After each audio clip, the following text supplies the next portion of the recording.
We've had a look closely at the legal issues. We've looked at the resource economic underbelly of the conflict. And we're now going to move with Kevin Ryan into thinking a little bit more about sort of the other hidden aspects of this, the sort of the deep state or the deep event aspects, the question of deception, the question of instigation or exploitation of events for various purposes. And Kevin, I he's a whistleblower from the 9/11 event. He is a board member of International Center for 9/11 Justice, editor of the Journal of 9/11 Studies, author of Another 19, looking at suspects regarding 9/11. And he's going to be talking to us for about 20 minutes, looking at, in a sense, some wider conceptual, theoretical ideas about structural deep events, state crimes against democracy. I'd like to welcome you and hand over to you, Kevin. I'm very grateful to be here speaking among such distinguished company. And as Dr. Robinson said, I'm a member of the board of the International Center for 9/11 Justice that's sponsoring the symposium along with UK Column. And the International Center is dedicated to, among other things, establishing an accurate account of the crimes of September 11, 2001. We're also committed to identifying and studying similar events. If anyone listening is not aware of the evidence that 9/11 was a deception, please go to our website, ic911.org, where you can find much information about that. I'd like to begin today, though, with a quote from a physicist. Paul Davies is a quantum theorist who said that it's a new perspective, not a new piece of information, that leads to intellectual revolutions. And many of us have found that studying 9/11 and the crimes of 9/11 provides that sort of new perspective, but it's not comfortable. One way to describe part of this new view is that the oligarchy that rules us terrorizes us on occasion to facilitate its own objectives. And this leads to the questioning of every new narrative that we receive from the mainstream media and from government. And after 9/11, I began to question every terrorist act that occurred over a period of 20 years. For example, in 2015, I evaluated all of the terrorist acts across the world, including in France and Denmark and Australia, the United States. And I found that there was a pattern to these terrorist acts that included the fact that the evidence for the official account was very weak and very convenient, that any other evidence that didn't support the official account was ignored. The suspects were, of course, dead immediately, and there was an immediate attempt to associate them with Islam. There had been military or law enforcement exercises that mimicked the events, either coinciding with the events or preceding them. And of course, there was very quick actions in response without thorough investigation. So what I found is that 9/11 and the other terrorist events during the global war on terror fit this pattern. And they're called false flag events, which are acts committed with the intent of hiding the true culprits and blaming others. Now, false flags are a subset of something called state crimes against democracy, which are a subset of what are called deep events. But I'll generally call them state crimes in this talk, or as with 9/11, I might call them global state crimes. My question is, can we detect a false flag, a state crime against democracy, or a deep event as it's happening? It's important for peace and security to do so, as well as our own personal safety and liberty.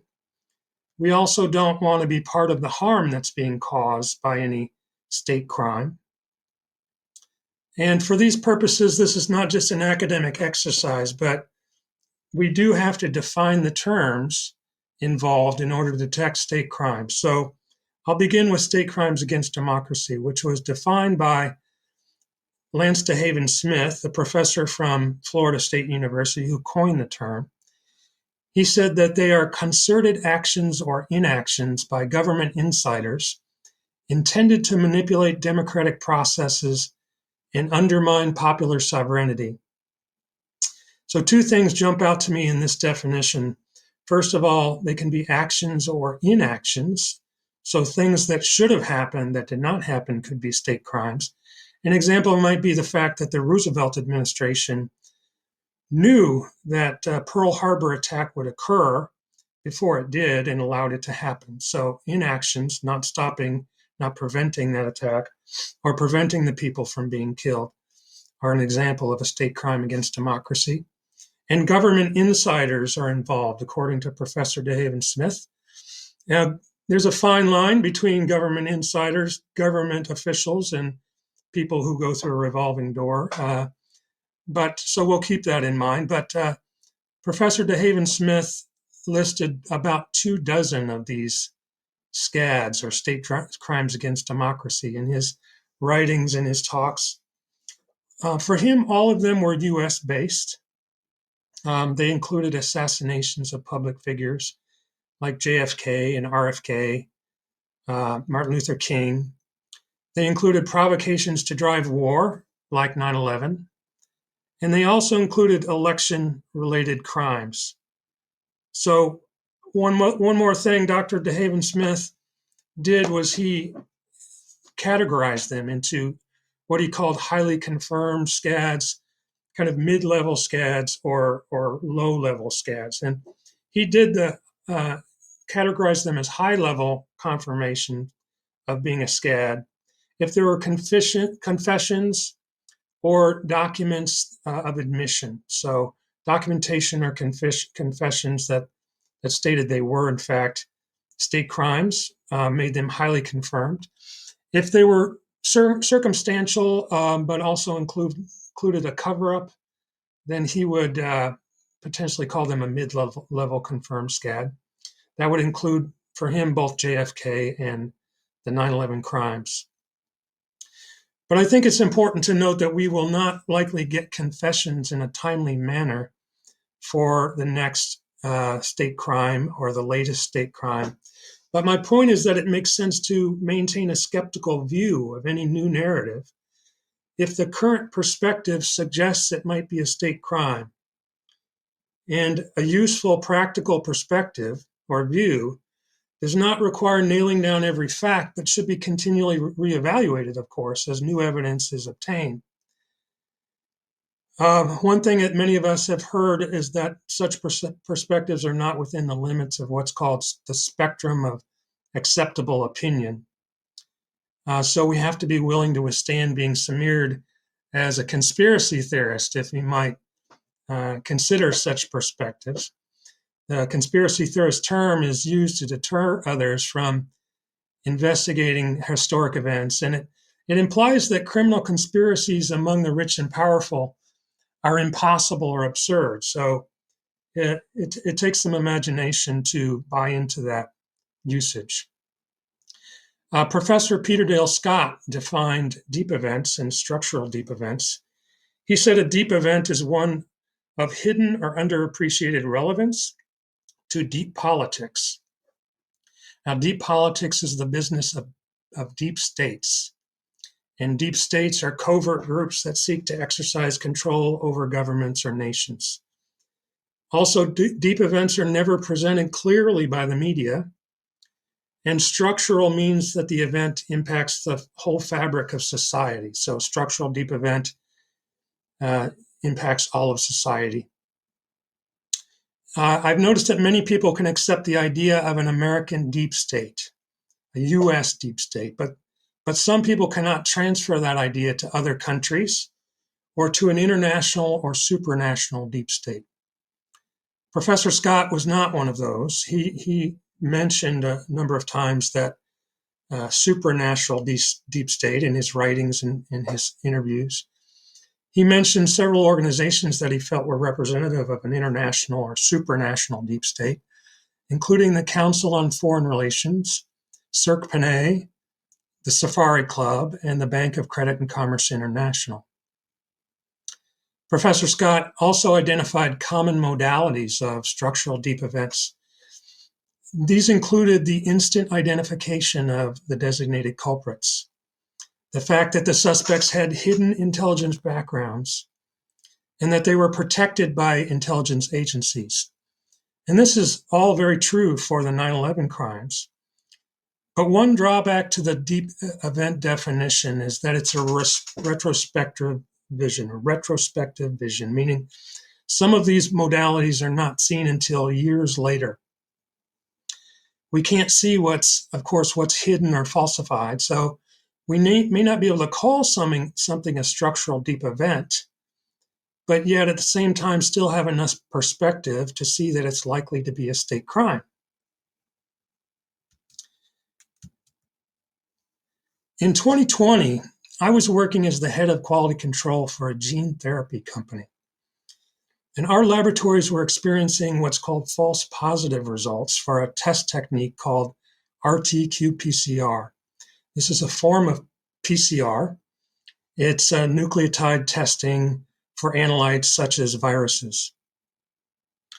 And so it became interesting to me when I read that a Chinese Journal of Epidemiology had published a peer-reviewed paper saying that in China, the testing for SARS-CoV-2, the virus that causes COVID-19, experienced 50% false positives. Now, that's quite a bit, and that means that every other test that says somebody is infected with SARS-CoV-2 was false. Further confirmatory testing showed that they were not in fact infected. This led me to look into the test kit being manufactured for the US CDC. And I noticed reports in the news that the state laboratories using this kit were experiencing a lot of false positives. So I looked into the details of the reagents used in the kits, the nucleotide sequences, and so forth, and found that they were unable to identify a unique coronavirus.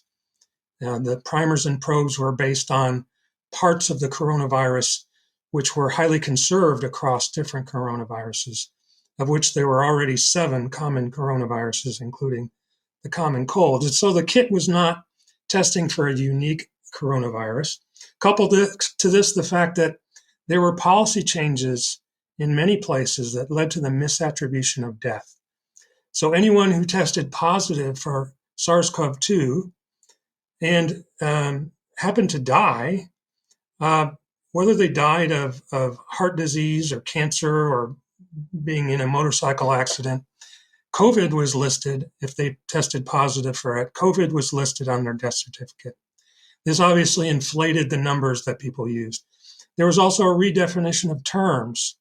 The terms pandemic and later vaccine were redefined for the purposes of supporting this agenda that appeared to be being implemented. There were oppressive mandates like lockdowns and so forth implemented, mandatory vaccinations. And soon it became clear to me and many others that COVID was also a global state crime, not just an individual state crime, but a coordinated global state crime.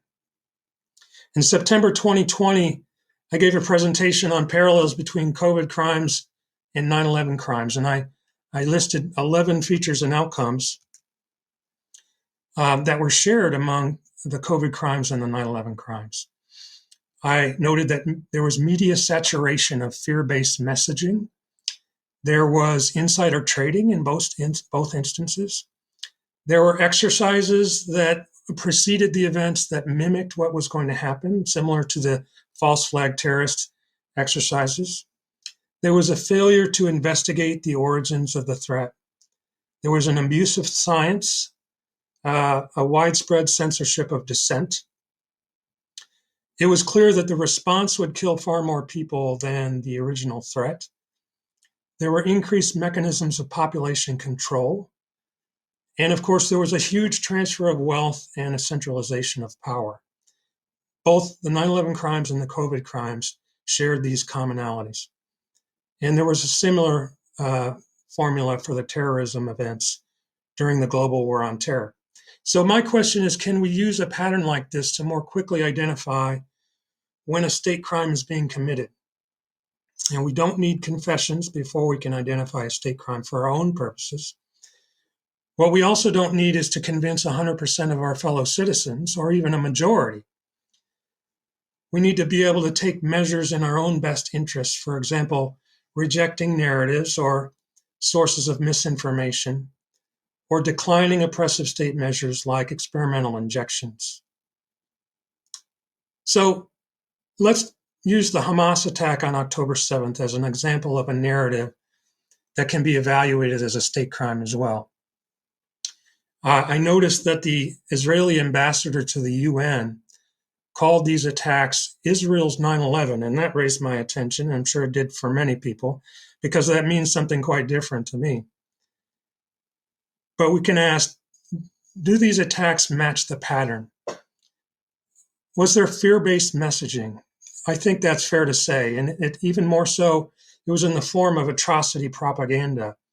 Babies having their heads chopped off, and people being dismembered and burned alive. And all of these stories, it was found out recently, originated with the Netanyahu administration, and many, if not all, appeared to be false. Were there rapid actions taken that facilitated a pre-existing agenda? It's fair to consider that, I think. And did the response kill more people? Obviously, the response has killed 20 times more. As Professor Falk stated, this is genocidal in response. Were there exercises beforehand? There were, in fact, exercises conducted by Hamas in July of 2020 that mimicked what would happen on October 7th. And these exercises were monitored by Israeli intelligence, and some of them has said that the attacks, the exercises reflected the attacks fairly well. Was there insider trading? Recently, law professors at New York University and at Columbia University published a peer-reviewed article that indicated there was short selling, a form of insider trading, on Israeli companies related to the October 7th events. So we could go on. Was there censorship, population control, transfer of wealth?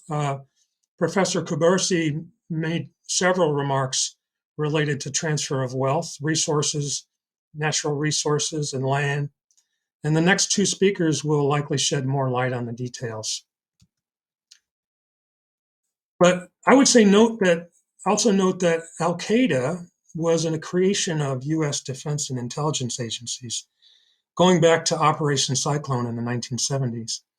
And similarly, Hamas was at least in part created by Israel. So there are some similarities there as well. I would just say at this point, our current perspective should include the possibility that the state of Israel was involved somehow in the crimes related to October 7th, and that they could be considered state crimes. In any case, we need to know when state crimes are being committed, and we need to know as soon as possible as they're occurring to avoid harming ourselves and others. A pattern does exist for state crimes, maybe not the exact pattern that I've described, but whatever the pattern or the set of characteristics is, people need to understand it in order to move to more quickly and reliably evaluate future crises for deception. If we want to maintain our lives and liberties, we must examine every new alleged crisis using criteria based on a pattern reflective of the events we know were state crimes. So thank you for your attention. I'll turn it back over to Dr. Robinson at this time. Thank you very much, Kevin. It's very interesting. Obviously, this question of structural deep events, question of deception, and so on, this is in the same way that with Atif's presentation is looking at these areas which people really don't understand properly about many of these processes. In that case, the economics. In this case, the question of the deep state, the question of these elements of government which are hidden from view. And really, this kind of central idea that, deception, especially with empires, is a central way in which they conduct themselves, how they exercise power, and particularly for liberal empires or empires which like to see themselves as liberal democracies, you have to mislead publics ultimately in order to do the necessary dark deeds of empire. So an absolutely essential research area.